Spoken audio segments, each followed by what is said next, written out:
هذه مخيمات النسرية، هاي مخيمات النسرية بطوفان وادي النسرية.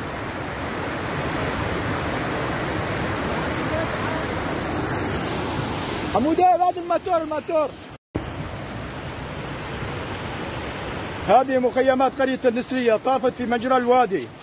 على الدفاع المدني أي ممكن يجي بحالة إسعاف على قرية النسرية من طريق أغجلة يا شباب، من طريق أغجلة من طريق النهر.